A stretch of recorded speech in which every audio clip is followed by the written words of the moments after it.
Եթե հիմա ամփոփենք, պետք է ասենք, որ Նիկոլ Փաշինյանի վզին գցած կախաղանի օղակը օրեցօր իհարկե սեղմվում է։ Ռուսական լրատվամիջոցներից մեկը գրել է այնքան ասում է ժպիտը դեմքին է ման գալիս այս միջոցառման ընթացքում ասում է, որ զգացվում է, որ մկաններն արդեն գեր լարված են, էլի։ Միջնորդ լինելու համար պետք է ունենալ հեղինակություն։ Վլադիմիր Վլադիմիրովիչն հղում արել այդ հայտարարությունը ասել է, այն վաղ ասել ենք ինչ պիտի անես գնա արա։ Մի քիչ վատ բան եմ ասում, բայց գեղեցիկական շուշտրիություն կա։ Կուսակրոնությունը պահպանելը քրեական օրենսգրքի պահանջ չի, ավո, դա իրանց ներքին կանոնակարգային պահանջ է։ Փաշինյանը կարա այդ մարդուն ոչ միայն գործից ազատի, կարա ասենք նաև սպանի։ Հիմա ինչ քո կարծիքով ինքը չի ուզում այդ արևմուտքի թելադրանքը անի։ Ամեն տեղ փորձում է լացել։ Նապաստակը գայլին անվտանգության երաշխավոր կարգի էլի։ Այդ բանաձևի դուք համաձայն եք ազգակործության։ Ոչ մի ֆիզիկական ռեմբոն դառավ աշխարհակահաղական գիգ։ Այդ մարդը կապիտուլյանտ է, ինքը ձեռքները բարձրացրել, հանձնվել է։ Ես 7 տարի մնացել եմ նույն դասարանում։ Ողջույն եւ բարի գալուստ հրապարակի YouTube-յան ալիք այսօր երկուշաբթի ամեն երկուշաբթի ես եւ Ավետիս Բաբաջանյանը այս տաղավարում փորձում ենք այս անհասկանալի քաղաքական իրավիճակները վերլուծել։ Չգիտեմ ինչքանով է ստացվում, բայց հույսով ենք, որ դուք գոհ եք եւ դրա համար կբաժանորդագրվեք, մեզ մեկնաբանություններ կգրեք, կարող եք լայք դնել, կարող եք այս տեսանյութը տարածել, դա մեզ շատ կօգնի։ Ողջույն Ավ ջան։ Ողջույն Զարա ջան, ողջույն սիրելի հետևորդներ ջան։ Ջան, չէ, դիքը ջան։ Լսի, մի կողմից ներ հայաստանյան քաղաքական իրավիճակը ոնց որ թե ակտիվացել է, չնայած որ ամառ է, չնայած որ տենց մարդիկ ավելի շատ հանգստի մասին են մտածում, քան քաղաքականության, դա ազգային ժողովում ընտրություններն են, հա, նախագահ, փոխնախագահներ, այսօր էլ Արամ Վարդևանյանի ընտրությունն է տեղի ունենալու, հուսանք որ տեղի կունենա։ Մյուս կողմից քրեականները չեն իջնում, հա, կաթողիկոսի նկատմամբ քրեական հետապնդում, արդեն դատավարության этап, չգիտեմ, ման Հովիկ Աբրահամյանի տղային ձերբակալման խայտարակ կադրերը, չգիտեմ, տեսել ես թե չէ ոնց են հա բանանում, ընդ որում մի հատ սարսափելի հաղորդագրություն է տարածում իրավապահ համակարգը, թե որ գործի շրջանակներում է ձերբակալել, ավելի շատ ձերբարտություններ այդ հայտարարությունը, հաղորդագրությունը հիշեցնում, քան թե իրավապահ համակարգի կողմից տարածվող ինֆորմացիա, բայց ինձ ավելի շատ ոչ թե այդ Հայաստանում տեղի ունեցողն է հետաքրքրում, այլ այն ինչ որ մենք տենց շատ չենք կարողանում մասնակից լինել, չենք կարողանում շատ հետևել, բայց շատ կարևոր է մեր երկրի համար։ Դա վարչապետի Նիկոլ Փաշինյանի ԵԱՏՄ պետությունների համաժողով։ Վարչապետ աշխատող անձի։ Հա, դա վարչապետ աշխատող անձի, ճիշտ է, միանշանակ համաձայն եմ։ Գնացել է Ղրղըզստան, այո, ԵԱՏՄ միջկառավարական խորհրդի նիստին։ Այո, որտեղ վարչապետների մակարդակով են հանդիպումները տեղի ունենում, այսինքն Ռուսաստանից Միշուստինն է եւ մնացած պետությունները ԵԱՏՄ այնտեղ մասնակցում են։ Նիստի ժամանակ պաշտոնական հատվածում ինչ որ sense ամպագորգոր հայտարարություններ արել, որ մենք պահպանում ենք ԵԱՏՄ միության բոլոր օրենքները, կանոնները, ուզում ասի մենք չենք բանանում, էլի, սանկցիաներ չենք դնում ձեր ներմուծվող ապրանքների վրա, իսկ դուք բան այս ոճի մեջ, որ նեղացած բալիկի ոճի մեջ ինչ որ դժգոհություններ է հայտնել, վերջում էլ ասել է մենք հələ կարող է ԵՄ գնալուց համ պիտի ժողովուրդը համաձայն լինի, համ պիտի ԵՄ պետությունները հատ-հատ համաձայն լինեն մեր ԵՄ գնալու, հետո էլ կարող է շատ երկար տարիներ ընդհանրապես տեխնազուի կարգավիճակում լինենք։ Մի խոսքով մեզ ԵՄ ուղղությունը ընտրելու համար մի պատժեք, եկեք մոռացեք, ձև արեք, որ չեք տեսնում այս գործընթացը, վերադառնանք 5 տները։ Հիմա մեր տենց ինձ թվում է ընդհանուր կարծիքը կարտահայտեմ, եթե ասեմ, որ ոչ Ռուսաստանի Դաշնության պաշտոնյաները եւ ընդհանրապես քաղաքական establishment-ը, ոչ այլ պետությունների ներկայացուցիչներ այդ կոկորդիլոսի արդյունքներին չեն հավատում, չէ՞։ Ինչի է ինքը համնալին խփում համ մեղին, համ ասում մենք օրենքները պահում ենք, այ դուք, հետո էլ ասում է ԵԱՏՄ-ն առանց մեզ կքանդվի, ուզածը ինչ է։ Արի հերթով։ Նախ ուզում եմ մի հատ շատ կարևոր բան ասել, իմ համար շատ կարևոր։ Ես կարծում եմ, որ ամենայն հայոց կաթողիկոս Գարեգին երկրորդի հետ կապված այդ խայտառակ դատավարության ընթացքում մի շատ լուսավոր բան տեղի ունեցավ, խոսքը դատավոր Հակոբ Մանուկյանի ինքնաբացարկի մասին է։ Ես կարծում եմ Զարան մի քիչ տենց թերահավատորեն է։ Թերավատորենը որն է, դու ավարտի խոսքդ, ես կասեմ ինչի է դա սխալ։ Լսի, ես համարում եմ, որ ինքնաբացարկը դա հերոսություն է, որովհետև Նիկոլ Փաշինյանը կարա այդ մարդուն ոչ միայն գործից ազատի, կարա ասենք նաև սպանի, կարա ընտանիքի անդամներին երեխեքին էլ սպանել տա։ Բայց դու հասկանում ես, չէ, այդ դատավորը լիազորություններ ուներ, օրինակ, գործը կարճել, հենց առաջին նիստում, չգիտեմ, հանցակազմի բացակայության Կարար արդարացներ ենթադրենք։ Կարար արդարացներ, քննություն ամբողջությամբ տաներ, արդարացներ, բայց իրականում դա հանցակազմ գոյություն չունի, էլի, ամենալավ հիմքը դա է։ Ինքը վերցնում ասում է, այն էլ չի ինքնաբացարկ չի ներկայացնում որպես հայ առաքելական եկեղեցու հետևորդ, որ իր համար հնարավոր չի առաջնորդին եկեղեցու դատել, ասում է Արա Զոհրաբյանը ես իմ քանի տարի առաջ բանի փաստաբանի արտոնագիր է ինձ տվել, այդ հիմքով է ինքնաբացարկ ներկայացնում, այդ գիտես ո՞ց մի անգամ հանդիպել են երևի։ Ես շատ եմ լսել այդ կարծիքը իմ շրջապատում մտերիմների, որ ճիշտ կաներ արդարացներ, ճիշտ կաներ գործը կարճեր, ես կարծում եմ, որ ինքնաբացարկը դա ամենահամարձակ որոշումն է, որովհետև ի տարբերություն այդ քո ասած դեպքերի, որ կարար գործը կարճեր կամ արդարացման վճիռ կայացներ եւ այլն։ Ինքնաբացարկը այլ հիմքով տար։ Գուցե ինքնաբացարկը այլ հիմքով կարար տար, բայց տես ինքը ինչ է ասում։ Ինքը ասում է ես այդ մարդը չեմ,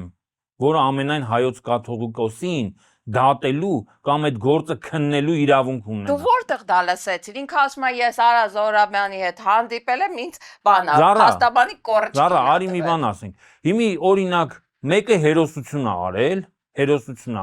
չի արել, ձեռքերը լվացել է, դա հերոսություն է։ Այս պայման, լսի, բռնապետության պայմաններում Պիղատոսի ձեռքերը լվալու ակտն էր։ Ոչ, երբ որ այդ մարդը գիտի, որ ինքը դրա համար պետք է պատժվի, եւ ինքը նույնիսկ այդ պայմաններում պատժի արկա։ Հիմա ոնց որ ասենք մեկը հերոսություն է արել, գնաց ասես ախպեր, բայց դու ուրիշ ձև ավելի հերոսական կարա իր այդ հերոսությունը անել։ Հիմա ոնց որ ասենք Վարդան Մամիկոնյանին ասես ախպեր, բայց դու ավարայրի ճակատամարտում ոչ միայն պետք է զոհվեիր, այլ դու նաև պետք է պարսիկներին հաղթեիր։ Այ որ հաղթած ելնեիր ու զոհվեիր, այդ քո հերոսությունը լրիվ 100% կլինի։ Հետո բայց այդ մարդը զոհվել է։ Հիմա այս մարդը իրան դրել է դանակի տակ։ Ավ մենք բոլորս հասկանում ենք, չէ, որ այդ համակարգը շատ արագ նոր մակագրում է անելու, չէ, այդ իրանց ասած ավտոմատա ձեռովա, ոտովա, չգիտեմ ինչով են մակագրում, ոնց են դատավորներին ընտրելու է մի տենց անհայրենիք, անհավատ դատավորի, որը մեծ սիրով, հրահանգով այդ որոշումը կայացնելու է։ Ես չգիտեմ կայացնելու թե չէ։ Անհաշտ է իր իրավիճակի հետ, որ չեմ կարա ես կաթողիկոս դատեմ, հա։ Գոնե այդ նշումը, որ չգիտեմ, ես կնքվել եմ այդ եկեղեցում, իմ ճակատին քսել են այդ մերոնը։ Դարա նորից եմ ասում, մարդը հերոսություն է արել, հրաժարժ, կարար չէ մյուսների նման, ասել դե ես ինչ ախպեր, ես հրամանակ կատարում եմ, զինվորական տղա եմ, աշկ դու նայել ես իր կենսագրությունը։ Ոստիկանությունում աշխատե, ազգային անվտանգության ծառայությունում աշխատե, դրանից հետո դարձել է դատավոր։ Լսի, կարար ասել ես ով եմ, մի հատ սովորական դատավոր, Նիկոլ Փաշինյանն էլ ախպեր երեխեքիս ուզում էին սպանեին, ինձ ուզում էին սպանեին, կնոջս էլ թրաֆիկինգի զոհ սարքեին, ծատանեին ստրկության, վաճառեին։ Ես ինչ անեի, լավ, ես իմ ընտանիքն եմ, փրկել իմ անձն եմ։ Անկեղծ տենց ես պատկերացնում իրանց դիրքորոշումը։ Այսինքն իրանց համար այս իշխանության Զարա, Հայաստանում բռնապետությունն է թե չէ։ Բռնապետություն է, բայց Նիկոլ Փաշինյանը կարա Հակոբ Մանուկյանին սպանի։ Կարա երեխեքին սպանի։ Ով լավ կարա սպանի, չէ, կարա։ Բեսպրեդել հոչի։ Ոնց այսինքն եթե դու ասում ես բեսպրեդել չի, ուրեմն դու ընդունում ես, որ Հայաստանում օրինական երկիր է։ Բայց դրանից հետո կմարսի թե չէ, այդ չէ։ Լսի, Հակոբ Մանուկյանը կոնկրետ թքել է Նիկոլ Փաշինյանի երեսին։ Թքել է մի խայտարակ ձևի, ասել է ես քո համար կաթողիկոս դատող չեմ։ Լավ։ Լսի, այդքան ստրուկ ունի Նիկոլ Փաշինյանը, դեպուտատներից, պատգամավորներից սկսած նախարարներով վերջացած։ Ամեն օր կանգնում են, ասում են հա պետք է նստի, հա սենց պետք է։ Լսի, լրագրողը հարց է տալի, ասում է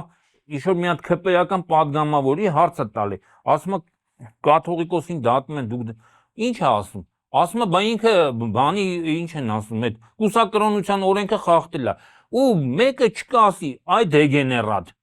այդ տագետ։ Այդ մարդուն չեն դատում բանը կուսակրոնության ուխտը խախտելու։ Առավել եւս որ կուսակրոնությունը պահպանելը քրեական օրենսգրքի պահանջ չի, ավո դա իրանց ներքին կանոնակարգային պահանջ է։ Ոչ։ Ուզի Լսի, եթե իրա ես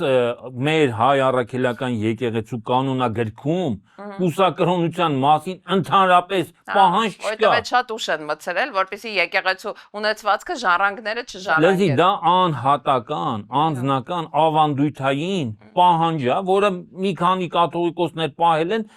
մյուսների համար դարձել է ոնց որ ասած ավանդույթի հարց։ Լսի, դու էլի վերադառնում ես, հասկանում ես, այդ որ մենք խրվում ենք այս քրեական ներհայաստանյան իրավիճակի մեջ, այդտեղից դուրս գալ հնարավոր չի լինի, որովհետև ասենք ապօրինությունների ցանկը անծայրած Արի այս բանը քագեմ։ Հակոբ Մանուկյանը իմ համար հերոս է, հաջորդ դատավորը, որը կգա եւ կփորձի կաթողիկոս դատել, նա կդառնա դավաճան։ Եթե մենք մարդու արածը չենք գնահատում ենք, всё։ Անցանք առաջ։ Հաստատ գնահատում ենք։ Հիմա նայ, ԵԱՏՄ-ից արի այդ բացատրել։ Համ նալին ախփում, համ մերթին ախփում այդ մարդը։ Ինքը խայտարակ վախկոտ նապաստակ է։ Հայերեն sense մի հատ խոսք կա։ 10 տիրոջ ծառա։ Նիկոլ Փաշինյանը ելնելով խայտարակ վախկոտ եւ զգուշավոր անձնավորություն, այդ մի նայ որտեղ գորգրում է։ Ես նկատի ունեմ արտաքին քաղաքական հարաբերություններում։ Ինքը ուզում է, ասում է ախպեր, թողեք համ ԵԱՏՄ լնեմ, համ թուրքական ստրուկը լնեմ, համ ադրբեջանական Ալիևի ծառան լնեմ, համ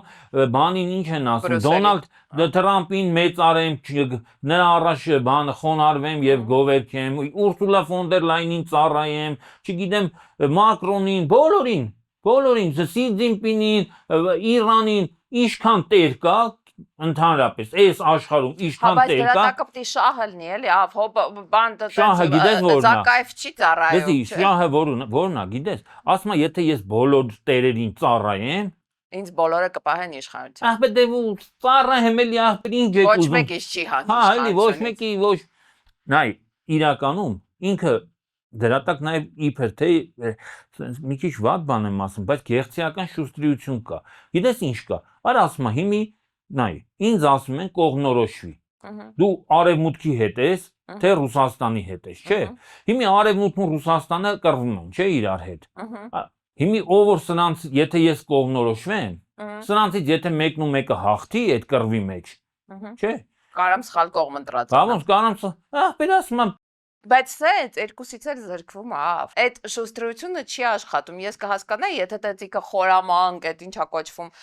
բան բազմավեկտոր արտաքին քաղաքականություն վարեր, բոլորի հետ կարողանար լավ հարաբերություններ, բայց ես ասենք համ նրանք են ծեծում, համ սրանք են ծեծում։ Բայց դու նոր ինչ էիր ասում, չէ՞, ամենտեղ փորձում է լացել։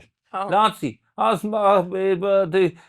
դες մեկ ախր ես իջան եւ այդ չար ամերիկացիները ռուսների մոտ գնում է այդ ԵԱՏՄ-ում չար ամերիկացիները եվրոպացիները ինձ ուզում են Ռուսական լրատվամիջոցներից մեկը գրել է այնքան ասում է ժպիտը դեմքին է ման գալիս այս միջոցառման ընթացքում ասում է որ զգացվում է որ մկաններն արդեն գեր լարված են էլի ինքդ այդ ստիպված այդ բան կեղծ ժպիտը դեմքին ամբողջ ընթացքում մարկանց հետ շփվել է ու Միշուստինի հետ էլ առանձին շփվել է ասում են դաժե կադրեր կան ինչ ենք ակնկալում այդ տենց կեղծ ժպիտներից եւ այդ անձնական շփումներից ով դե բնականաբար ոչ մի բան մենք չենք ակնկալում եւ ինքն էլ որևէ բան չի կարող ակնկալել չի կայանալու սրտները շահի խափի ասի ես սովոր եմ հա Դե հիմա իրականում նայ քո ասած լոգիկայից ելնելով բոլորին ծառա լինելով, հա, այդ շատ լավ իրականում մոտեցում է։ Արտաքին ուժային ինչա պետք իրենց ազդեցության գոտի ունենան, չէ՞։ Մեր իշխանությունը ոչ թե Հայաստանի շահով առաջնորդվի, այլ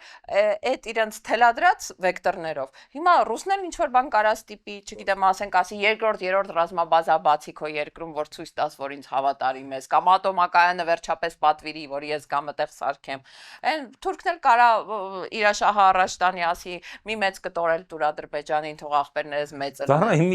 հիմա մի հատ sense տարբերակ ասում ես ռուսները ասեն երկրորդ ռազմաբազան չէ կառուցեն կամ չգիտեմ ինչ որ տենց մի բան հա Հիմի ամերիկացիներն էլ ասում են այն մի եղած ռազմաբազան էլ պետք է հանես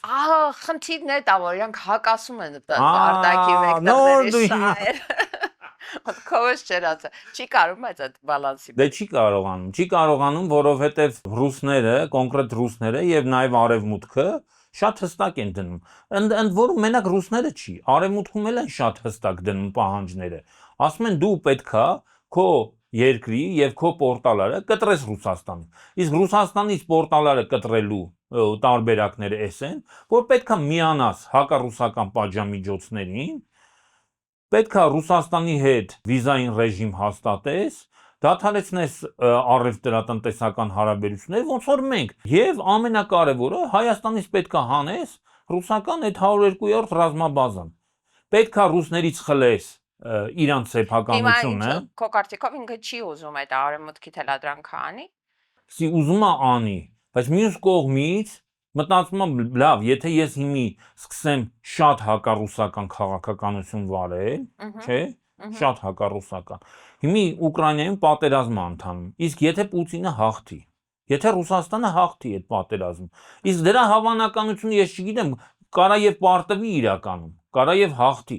Ես չգիտեմ։ Կարա եւ 20 տարի sense պատերազմ լինի։ Այնքան էլ հավանական չի, որ 20 տարի կշարունակվի։ Ուկրաինացիները կպրծնեն։ Ուկրաինացիներն կպրծնեն, Ռուսաստանի ռեսուրսներն էլ տենց բան չեն, էլի հավերժական չեն։ 150 միլիոնանոց երկիր։ Հասկացանք, բայց դե ամեն մի երկիր բան ունի, էլի, ինչ որ մի հատ գիծ ունի, որից այնքան հասարակություններն են հոգնում, տնտեսությունը չի դիմանում։ Ես չգիտեմ, Չոր մի հատ բան կա, որ քանդում ես, քաշում ես, փլվում է համակարգ, ես քեզ հասկանում։ Մի հատ ուրիշ հարց եմ ուզում։ Եվ հիմա մի հատ այս միտքը ավարտենք։ Հիմա ինքը մտածում է, որ ենթադրենք 6 ամիս հետո կամ 4 ամիս հետո կամ 6 ամիս հետո պատերազմը ավարտվի եւ այդ պատերազմը ավարտվի Ռուսաստանի հաղթանակով, բարձր չէ որ ռուսները շատ լուրջ խնդիրներ են ունենալ։ Ես ուզում եմ մեր հետևորդներին, երբ որ խոսք է գնում շատ լուրջ խնդիրների մասին, դա իշխանության խնդիրների մասին է խոսքը, ոչ թե պետության։ Իրականում իշխանության խնդիրը վերածվում է հիմա օրինակ իշխանությունը խնդիր ունի Ռուսաստանի հետ, բայց այդ խնդիրը տրանսֆորմացվել է հազարավոր, տասնյակ հազարավոր ֆերմերների, ոչ միայն գյուղացիների, այդ ֆուրերի վարորդները, լսի, այն օրը ինձ մեկը ասում է, որ Հայաստանից գյուղատնտեսական արտադրանքը, բանջարեղենի մասին էր կոնկրետ խոսքը,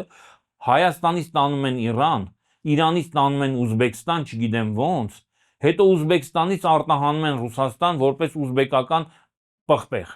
Կանաչ պղպեղի մասին է խոսքը։ Ու դու պատկերացնում ես այդ, ասենք,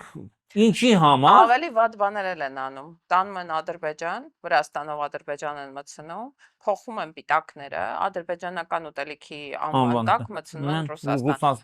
Ռուսները մտածում են, որ մենք այդքան հələ ադրբեջանցիների հետ բան չենք, էլի, հաշ չենք։ Հա, լավ հարաբերությունների մեջ չենք, ավելի մեղմ են ստուգում, բայց բռնվել են։ Դե հա, բա քանի դեպք տենց բռնել են։ Ուզում եմ ասեմ, Նիկոլ Փաշինյանը ինքն էլ է հասկանում, որ այդ եվրոպական դիվերսիֆիկացիա եւ այլն, դա չլնող բան։ Այդ դեպքում բացատրի։ Ռուսաստանում, երբ որ ՌԴ նախագահի հետ հեռախոսազրույց ունեցավ Նիկոլ Փաշինյանը, գոնե հայկական տարբերակի մեջ հաղորդագրություն չէր նշվում, թե ով է զանգել, հա։ Չգիտեմ, երկու պետությունների ղեկավարների միջև տեղի ունեցավ հեռախոսազրույց, sense անորոշ տոնով էր գրած, իհարկե ռուսները նշել էին, որ Նիկոլ Փաշինյանի խնդրանքով տեղի նախաձեռնությամբ, այո, հեռախոսազրույց։ Հիմա ամսի 8-ին այդ տղահրճակ թրիփի ստորագրման մի տարվա տարելիցին իմ կարծիքով Նիկոլ Փաշինյանը հեռախոսազրույց է ունեցել Տրամփի,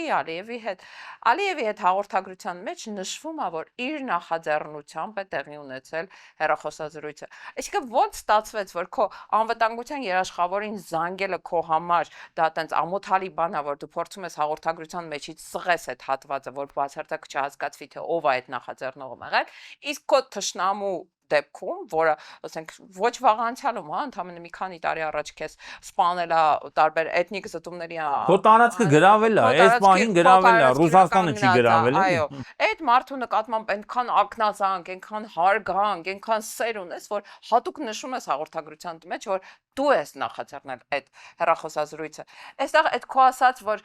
Ռուսաստանին չի ուզում կորցնին, մի տեսակ ոնց որ ջրվի, էլի, հա, ես հասկանում եմ, որ արևմուտքը շատ ավելի դաժան պահանջկոտական ռուսները երևի, բայց ամեն դեպքում, էլի։ Այ այս պահի դրությամբ դու հասկացությունները մի փոքր խառնեցիր իրար։ Ինչի համար եմ ասում, որովհետև այս պահի դրությամբ Նիկոլ Փաշինյանի համար անվտանգության երաշխավորը ոչ թե Ռուսաստանն է, այլ Ադրբեջանն է։ Նիկոլ Փաշինյանը այսօր ավելի շատ վախենում է Իլհամ Ալիևի։ Մեղքա Ադրբեջանին անվտանգության երաշխավոր ասելը։ Ես ասում եմ Նիկոլ Փաշինյանի համար, ես չեմ ասում իմ համար, ես չեմ ասում քո համար։ Չգիտեմ, նապաստակը գայլին անվտանգության երաշխավոր կարգի, էլի։ Դե հիմա Նիկոլ Փաշինյանը տենց էլ արել է, Ադրբեջանին կարգել է, բայց դա Ալեն Սիմոնյանը բառացի հայտարարել էր, չէ՞ որ Հայաստանի անվտանգության երաշխավորը Ադրբեջանն է, իբր Հայաստանն էլ Ադրբեջանի անվտանգության երաշխավորն է եւ այտենց լիքը ցնդաբանություններ։ Բայց քանի որ մեր երկրում իշխանությունության ցնդաբանները իրավիճակը հենց այտենց է։ Այս մարդկանց համար մի հատ մեծ ողբերգություն կա։ Երբ որ հիմա մենք խոսում ենք արտաքին մարտահրավերների մասին, այսօր, չէ, հենց այսօր Իրանի հոգևոր առաջնորդը Մոջթաբա Խամենեին, որը Իրանի մահացած առաջնորդ, ամերիկացիների կողմից սպանված, անմեղ սպանված Ալի Խամենեիի որդին է, մի հատ շատ հետաքրքիր եւ շատ կտրուկ եւ շատ կարեւոր հայտարարություն արել։ Այսօր առավոտյան բոլոր տեղեկատվական միջոցները տարածեցին նրա կոչը, որ ասում է Իրանը ունի 15 հարևան երկիր, ցամաքային եւ ծովային սահմանով ցամաքային երկիր, եւ մենք պահանջում ենք, որ այդ երկրները հստակ դիրքորոշում արտահայտեն Իրանի եւ Իրանի ժողովրդի դեմ ագրեսիա իրականացրած երկրների, նկատի ունի Ամերիկայի եւ Իսրայելին, դատապարտեն մեր ժողովրդին սպանածներին եւ ամենակարևորը ամերիկացիներին դուրս թողեն, դուրս մղեն, իրենց երկրներից դուրս մղեն ամերիկյան ռազմական եւ ֆինանսական բազաները։ Պատկերացնես, ոչ միայն ռազմական, այլ նաեւ ֆինանսական։ Հիմա դու խոսում ես մեռելացին թրիփի մասին։ Մեռելացին մի տարի է անցել, այսօր արդեն ամսի 10-ն է, չէ, ամսի 8-ին լրացել է։ Իբր ինչ որ կանոնադրական կապիտալ են հաստատել, ինչ որ նույնիսկ կառավարիչ չեն նշանակել։ $100 միլիոն պետք է Հա, ինչ որ կառավարիչ են նշանակել եւ այլն եւ այլն։ Հա, խոսել ենք, իհարկե հիշում եմ։ Շատ լավ եմ հիշում։ Բայց Իրանը այսօր ասում է, որ լավ այդ կոչին ասենք Նիկոլ Փաշինյանի ոնց արձագանքի։ ոնց պետք է արձագանքի։ Չտեսնելու դա էլի, որ գիտես ջայլամի պես գլուխը մցնի ավազի մեջ, ասի եթե ես իրան չեմ տեսնում, իրանք էլ ինձ չեն տեսնում։ Իսկ եթե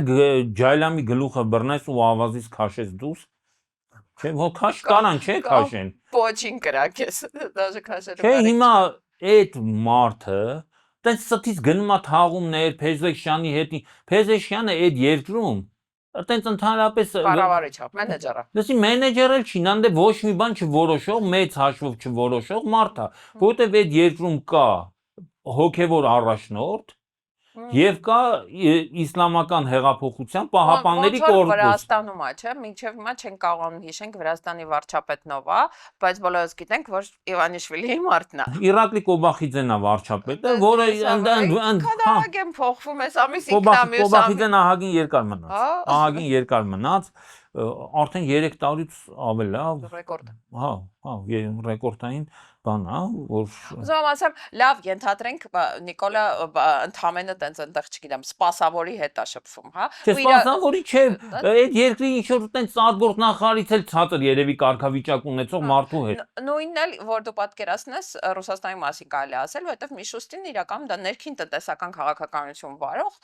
կառույցի տնտեսվար է։ Այսինքն ինքը ոչ մի քաղաքական որոշում չի ընդունում։ Ինքը չի կարող որոշի ԵԱՏՄ-ի շրջանակներում նոր պետություն անդամակցի, թե մի պետության հեռացնեն։ Ինքը չի կարող որոշի, որ եթե քաղաքական որոշում կա, այդ ասնդամտերքի առաջ սահմանափակումներ դնելու, այդ սահմանափակումները հանվեն, թե թողնեն։ Այս մարդը ամեն անգամ իզրազվրազ, չէ, նախորդ անգամ Եկատերինբուրգում, այս անգամ Qırğızstանում գնում է Միշուստինին համոզելու, որ հայկական ապրանքը թողեք մտնի էլի Ռուսաստան։ Այդ արդյունավետությունը դրա 0 է։ Դրա արդյունք չի կարալի։ Զարա, հիմա Թրամփի առաջ խոնարհվող, Թրամփին իրան Ալիևի առաջ խոնարհվող Չէ, Թրամփի առաջ ես ուզում եմ խոնարհվող Թրամփի մասին հիմա Հա։ խոսեմ։ Թրամփի առաջ խոնարհվող, Թրամփի հետ հեռախոսազրույցով հպարտացող, դա ինչ որ մեծ հաջողություն համարող Նիկոլ Փաշինյանի առաջ վրեն տատուիրովկա կանի, չէ՞, տեքստը հեռախոսազրույցի։ այդ մարդու առաջ պահանջ են դրել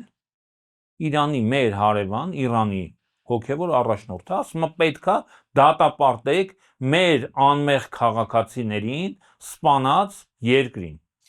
Նախորդորը Ինչ է լրագրողը անելու։ հարց է տալիս, ասում է կարող է որ մենք Իրանի հետ ենք լավ, համ Ամերիկայի հետ ենք լավ, լինենք միջնորդ պետություն, որպեսզի այս կոնֆլիկտը ավարտվի, հատկապես որ արդեն ոնց որ ավարտական փուլ ա գնում։ Ինքը դառնում է ասում է մենք շատ բուջուր պետություն ենք, մենք մեր տեղը գիտենք, ուզում ասի ես շատ բուջուր ղեկավար եմ, ես իմ տեղը գիտեմ։ Հիմա դու այդ մարդուց, որը արդեն իսկ նույնիսկ խաղ բանակցությունների միջնորդ լինելու կարգավիճակից հրաժարվում իր բուջուր լինելու բանով, հա։ Եթե ինքը անկեղծ լիներ,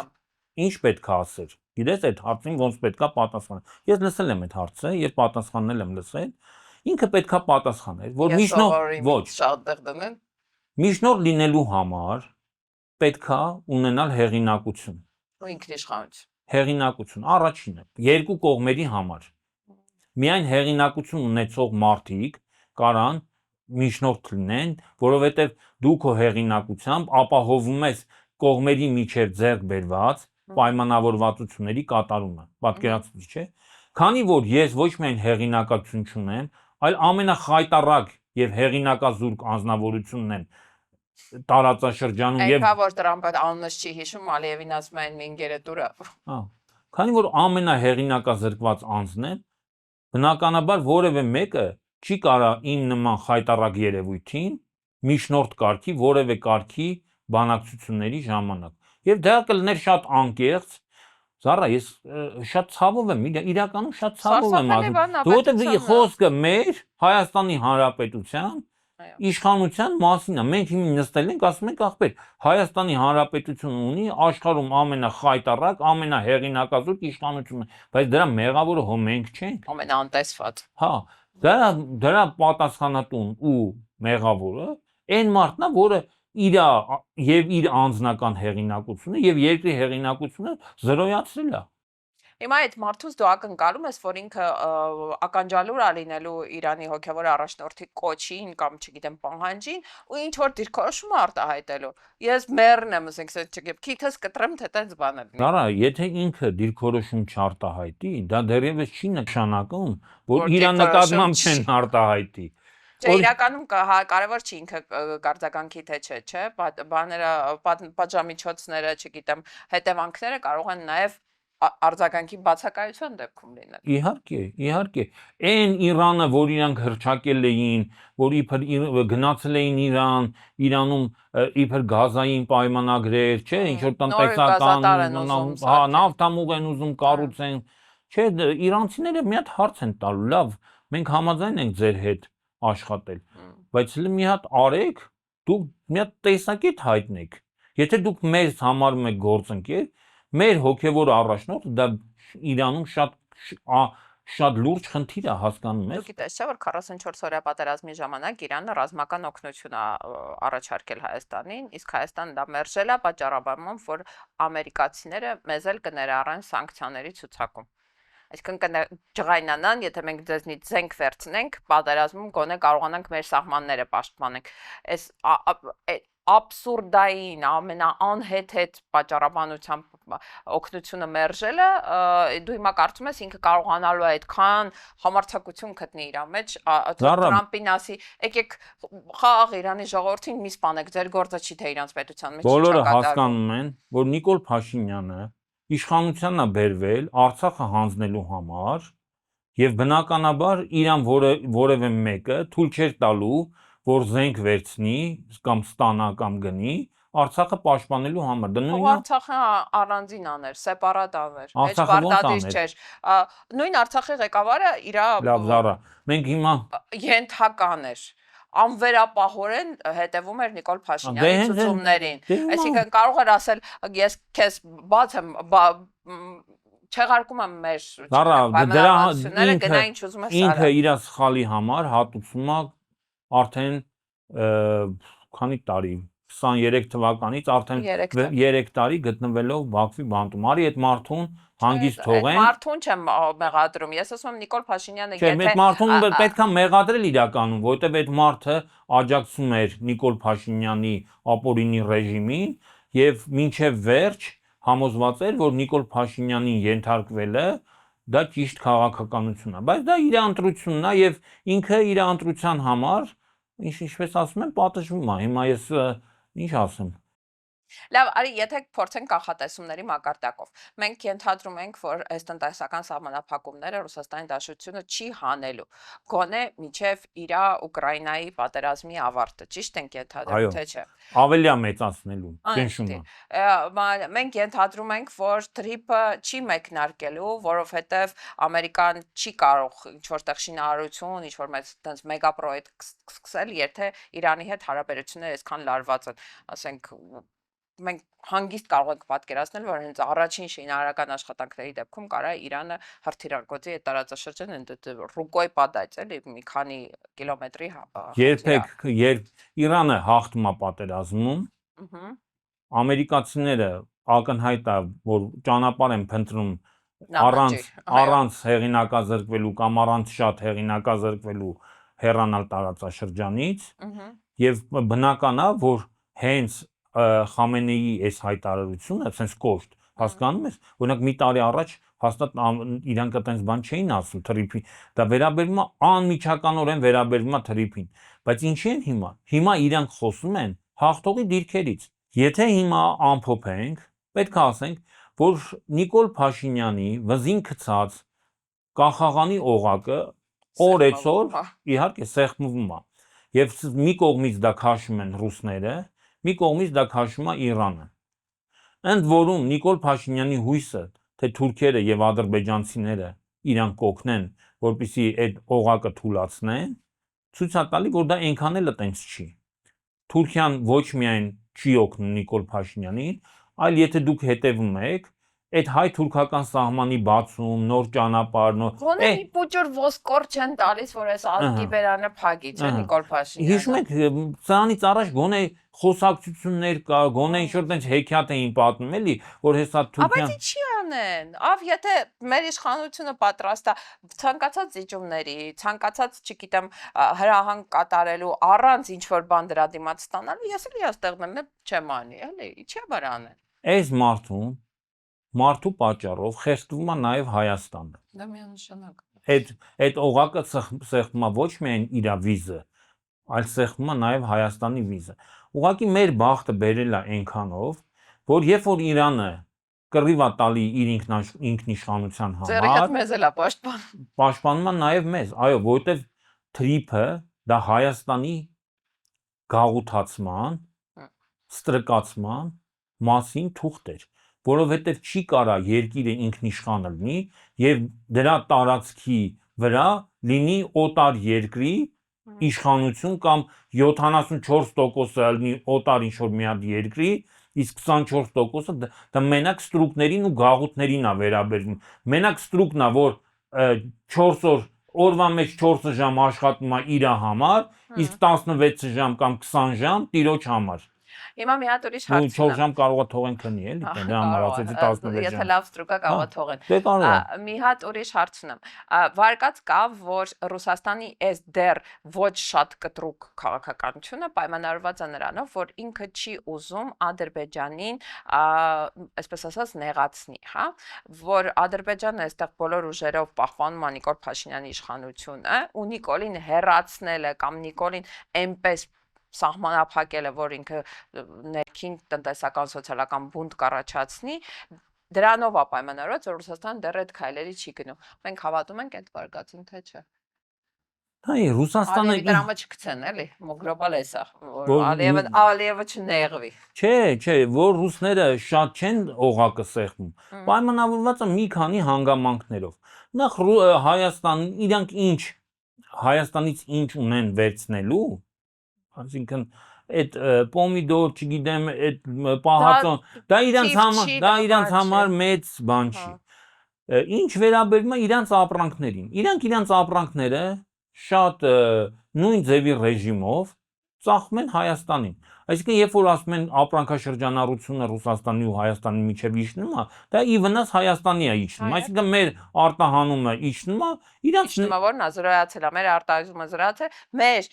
մոտից հիմա Վալբիրիսի այդ մեծ մեքենաները, հա, ֆուրերը դատարկ գնում են Ռուսաստան, այնտեղ բեռնված հետ են գալիս, իսկ միակողմանի է աշխատում այդ ճանապարհը։ Ուզում եմ ասեմ, ռուսները իրանց ապրանքը մեր վրա ծախում են։ Իրանց համար դա խնդիր Չէ, չի։ բայց պարզա չէ, որ կարան ասենք այդ դրամային փոխանցումների համակարգը արկել են։ Հանգիստ կարան, չէ,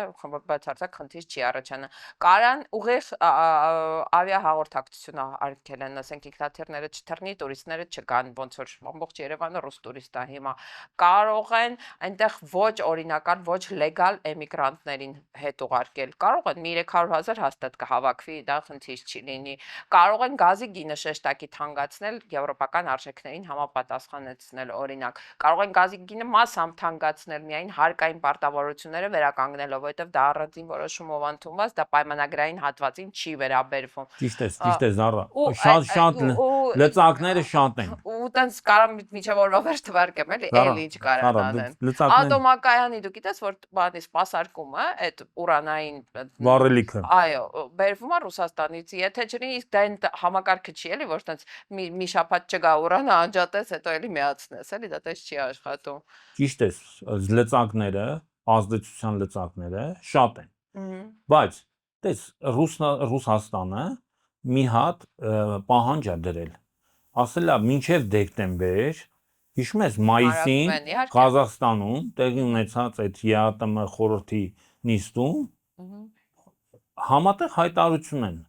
ստորագրել, որով Հայաստանի վերջին հեռախոսազրույցի ժամանակ Վլադիմիր Վլադիմիրովիչն հղում արել այդ հայտարարությանը, ասել է, այն վաղ ասել ենք ինչ պիտի անես։ Եվ Նիկոլ Փաշինյանն էլ Ղրղըզստանում, երբ որ հարց ա եղել դրա մասին, որ քո առաջ նման խնդիր ա դրված, ինքը ասել է, որ ես դա ընդունել եմ, մեր գործընկերների հայտարարությունը, ես ընդունել եմ ի գիտություն։ Բայց հիմա չեմ կարա սկզբում Տիալիևի պահանջով հարակվի անեմ, հետո ձեր հերթով հերթ կանգնեք։ Բայց դա հերթի խնդիր չի։ Այդ մարդիկ հենց այդպես հայտարարություն չեն արել։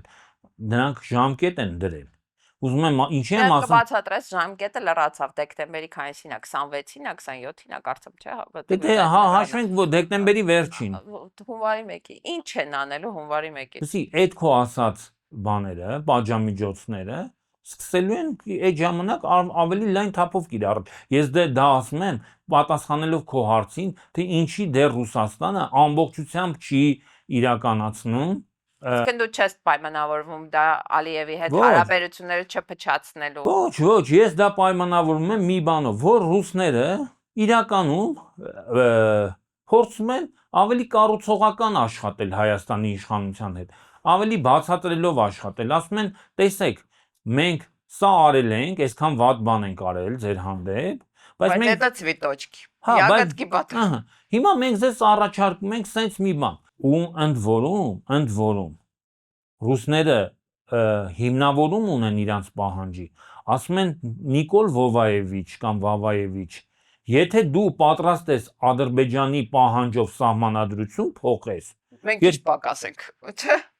Մենք չհասկացանք, այս 4 երկիրս Ռուսաստան, Ղազախստան, Ղրղըզստան, մեկ էլ Բելոռուս։ Այո։ Ահա։ Հիմա ես մենք չկանք մի Ալիևի թայ չկա։ Ընդ որում մեր պահանջը ավելի պրիմիտիվ պահանջ է։ Մենք ոչ թե ինչ որ ասում ենք անկախության հռչակագրից հրաժարվեք, Արցախից հրաժարվեք եւ այլն եւ այլն։ Ազգային ինքնությունից հրաժարվեք, ցեղասպանության կամ միջազգային։ Մենք ընդամենը մի բան ենք քեզանից խնդրում։ Կողմնորոշվի դու մեր հետ ես, թե մեր դեմ ես։ Ընդ որում Նիկոլ Փաշինյանի պատճառաբանությունները այնքան պրիմիտիվ են, ինչ ասում է բոլորը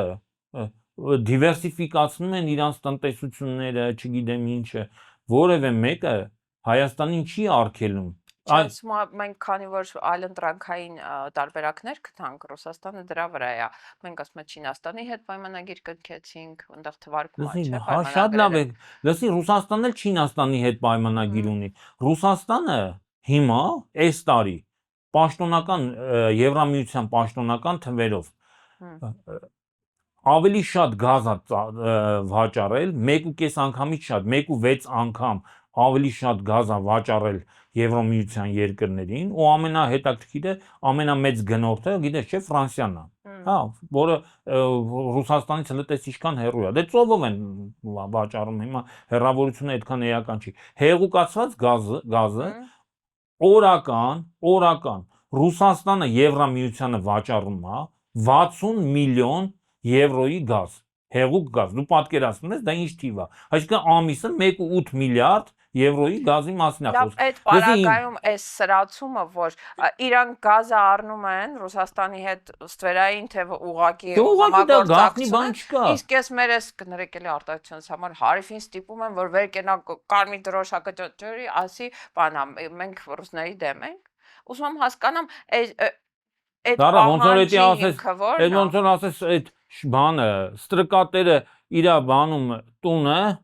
դղյակում նստած կոնդիցիոները միացած հով լրված է, այս խեղճ ստրուկին ասում է, շոքին հել գնա արևի տակ բանի։ Իհաբա բայց ստրուկը ինչի համար է, որ ղեկավարը տերը կոնդիցիոների հով լրվի, ստրուկը դա բանի, բայց ասում են քեզ ինչի համար ենք ստրկացրել, որ դուք մեր շահերին ծառայես, էշի պես քո շահերը զոհես, մենք մեր համար լավ ապրենք։ Բա դու ինչ մտածում ես, ասենք ինչ պետք է ֆրանսիացիները աշխատեն, դու մենք ապրենք, հա, թե գերմանացիները պետք է աշխատեն, մենք ապրենք։ Ֆրանսիացիները, որոնք իրանք սեփական ժողովրդի ու երկրի նկատմամբ չունեն, կարող են նաև չունենալ իրենց պայմանական Ինչի օրինակ։ Ընկերների նկատմամբ։ Լսի, Սիրելի հետևորդներ, մի հատ եմ բան ձեզ ասում, հետաքրքիր բան։ Լսի, այս Տրամպին ամսի 6-ին թե 7-ին Դոնալդ Տրամպին ամերիկացի լրագրողը հարցնում է ասում է պարոն նախագահ, ասում է Ռուսաստանը ակտիվացրել է իր հարվածները ուկրաինական ենթակառուցվածքների, այդ պահեստների, էներգետիկ օբյեկտների եւ ասում է դրա արդյունքում տուժում են հազարավոր, 100,000-ավոր, միլիոնավոր մարդիկ։ Ինչ է պատասխանում Տրամպը, գիտես։ Ես քեզ բառացի եմ ասում։ Չակերտների մեջ կարաս վեսել։ Ասում եմ դուք գիտեք, որ մենք ներգրաված չենք այդ ամենում Մեզ օվկիանոս է բաժանում։ Խփում են խփել։ Ախպեր ասում ես ինչ արել։ Լսի, զենքը տվել են, կռվելու փողը տվել են, քսի տվել են։ Հիմա ասում են դե թող սա բերես։ Ասում եմ հիմա այդ մարդկանց խփել են, սպանում են։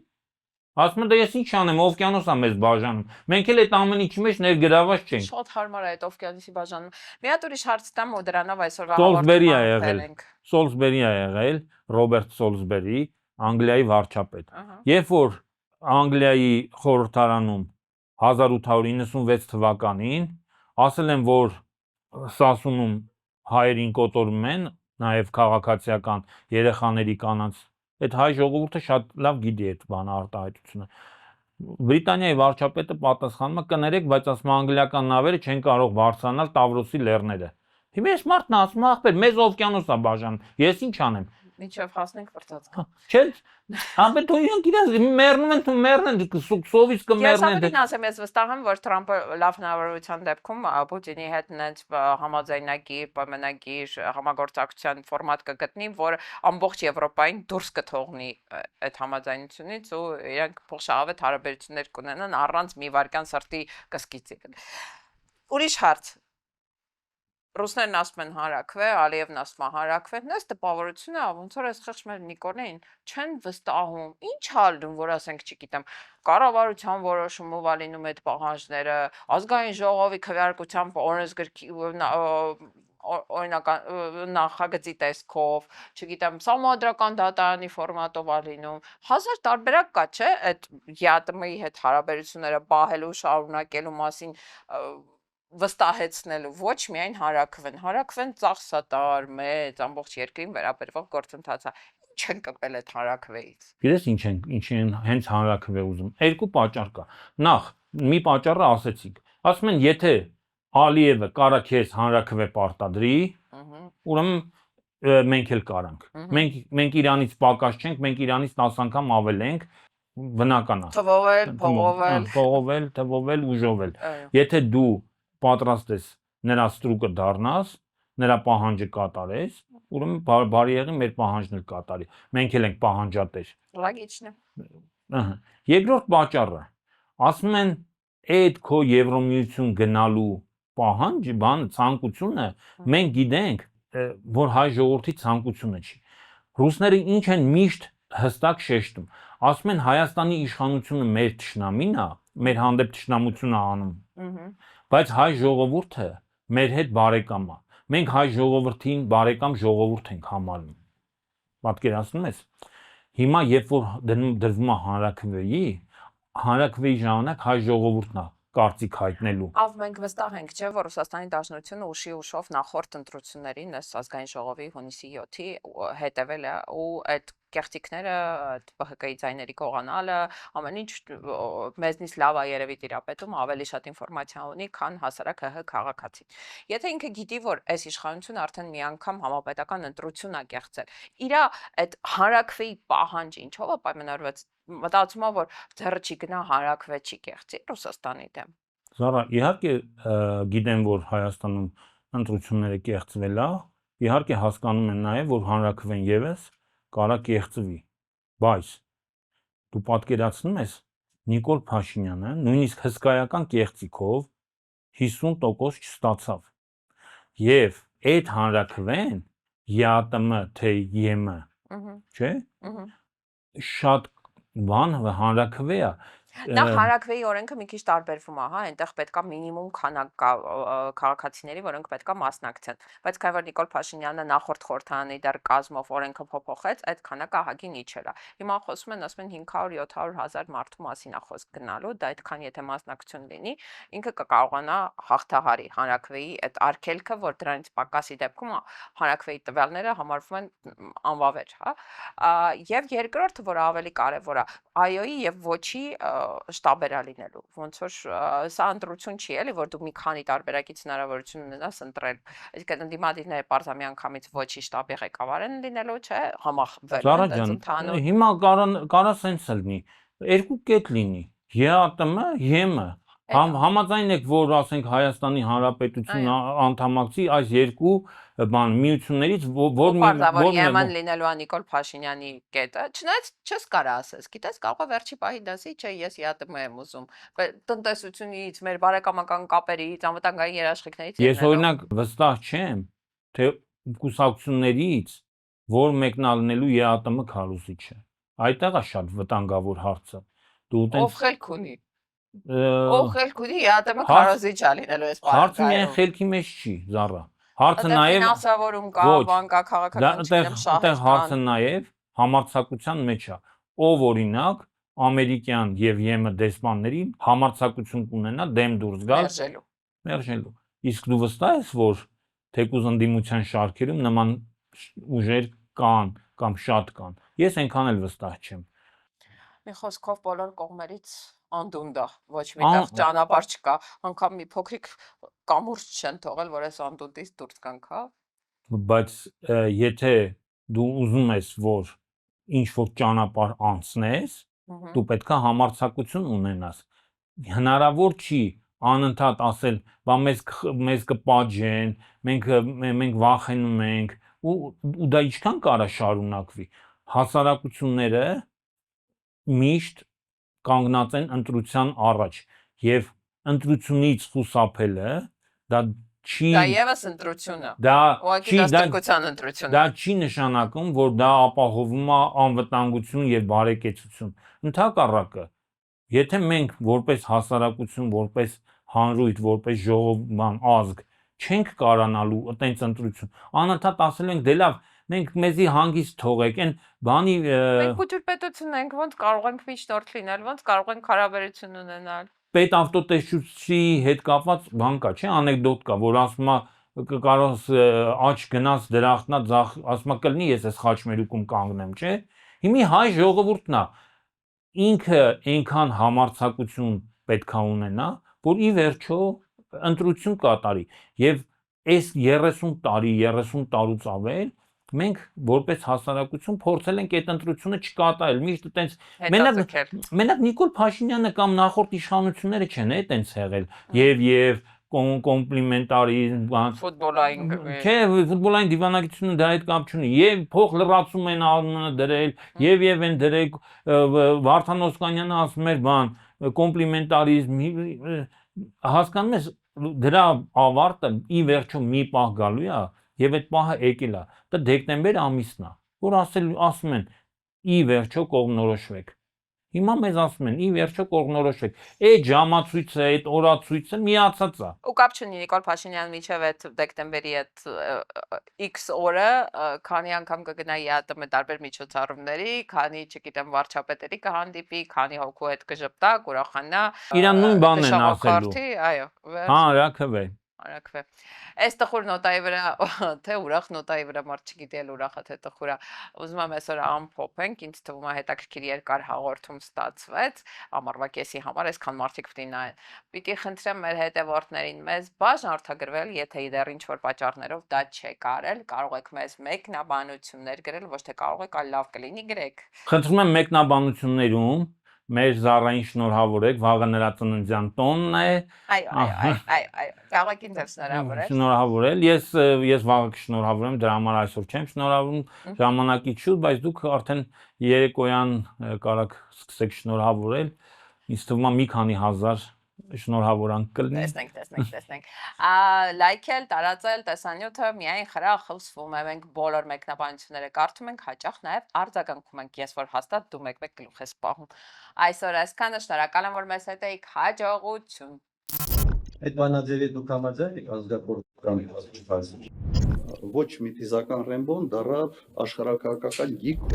Այդ մարդը կապիտուլյանտ է, ինքը ձեռքները բարձրացրել, հանձնվել է։ Ես 7 տարի մնացել եմ նույն դասարանում։